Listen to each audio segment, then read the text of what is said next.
Assalamualaikum warahmatullahi wabarakatuh. Perkenalkan, saya Safira Pinanda, mahasiswi program studi D3 Farmasi Politeknik Bekti Kartini. Video ini dibuat sebagai proyek UAS semester 1 mata kuliah Mikrobiologi dan Parasitologi. Di video kali ini kita akan membahas bakteri yang bernama Escherichia coli atau yang biasa kita kenal dengan sebutan E. coli. Pembahasan yang akan kita bahas meliputi apa dan siapa bakteri E. coli itu, penyebab penyakit apa, bagaimana siklus daur hidup hingga menyebabkan sakit, bagaimana cara mencegah dan menanganinya, dan pengobatan dengan obat apa. Escherichia coli atau yang biasa kita kenal dengan E. coli adalah sebuah bakteri gram negatif yang termasuk dalam bakteri Enterobacteriaceae. E. coli adalah bakteri umum yang hidup di usus manusia dan hewan.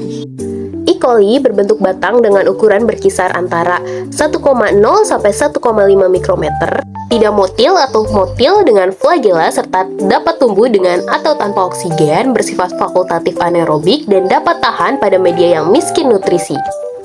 Sebagian besar strainnya tidak berbahaya dan bahkan bermanfaat seperti membantu pencernaan. Namun, beberapa strain patogenik dapat menyebabkan infeksi.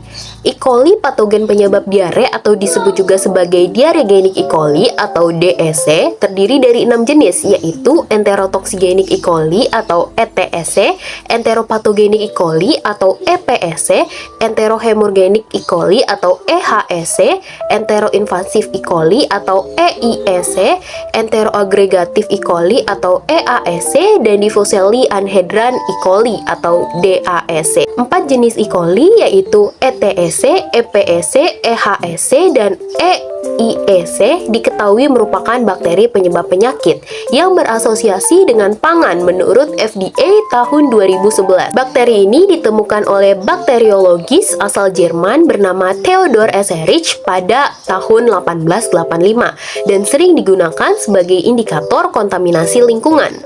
Lalu, E. coli ini penyebab penyakit apa? E. coli menyebabkan berbagai penyakit, terutama infeksi saluran pencernaan dan saluran kemih. Penyakit utamanya meliputi gastroenteritis atau diare infeksius, disebabkan oleh strain patogenik seperti E. coli enterotoxigenic atau ETEC atau enterohemorrhagic atau EHEC, yang dapat menyebabkan diare berdarah, muntah, dan dehidrasi. Sering terjadi akibat makanan atau air tercemar. Selanjutnya, infeksi saluran kemih atau UTI. Infeksi lainnya seperti sepsis, meningitis pada bayi, atau infeksi luka pada orang dengan sistem kekebalan lemah bisa fatal. Penyebab utama penyebarannya kontaminasi makanan atau daging mentah, sayuran, air, atau kontak dengan hewan atau feses. Menurut CDC, E. coli bertanggung jawab atas jutaan kasus diare global setiap tahun. Dan bagaimana siklus daur hidup hingga menyebabkan sakit? E. coli adalah bakteri fakultatif anaerob yang dimana dapat hidup dengan atau tanpa oksigen, yang bereproduksi melalui pembelahan binar setiap 20-30 menit dalam kondisi optimal. Siklus hidupnya meliputi yang pertama, kolonisasi, yaitu bakteri masuk melalui mulut, makanan atau air tercemar, atau kontak langsung, lalu menetap di usus besar atau saluran kemih. Yang kedua, reproduksi. Di usus, E. coli berkembang biak dan menghasilkan toksin atau adhesin atau protein perekat yang membantu melekat pada sel inang. Yang ketiga, patogenesis atau penyebab sakit.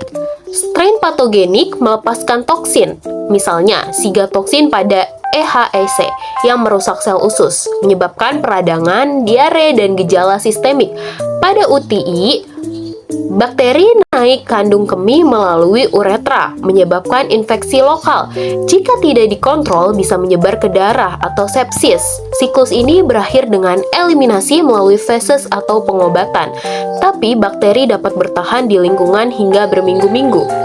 Dan bagaimana cara mencegah dan menanganinya? Cara mencegahnya yang pertama, higien atau cuci tangan dengan sabun, masak daging hingga matang, suhu internal lebih dari 70 derajat Celcius, hindari susu mentah atau air tidak dimasak. Yang kedua, keamanan makanan. Simpan makanan dingin, hindari cross-contamination atau pisahkan daging mentah dari sayuran. Yang ketiga, lingkungan. Jaga kebersihan toilet, hindari berenang di air tercemar. Dan yang terakhir, vaksinasi dan edukasi. Dan bagaimana cara penanganannya? Yang pertama, cara menanganinya adalah pengobatan simptomatik. Minum banyak cairan untuk mencegah dehidrasi. Istirahat dan hindari obat anti diare tanpa resep dokter karena bisa memperburuk. Untuk kasus berat, rawat inap dengan rehidrasi intravena. Yang kedua, pengobatan medis. Tergantung pada jenis bakteri. Banyak kasus diare E. coli sembuh sendiri dalam 5-7 hari, tapi infeksi serius memerlukan antibiotik.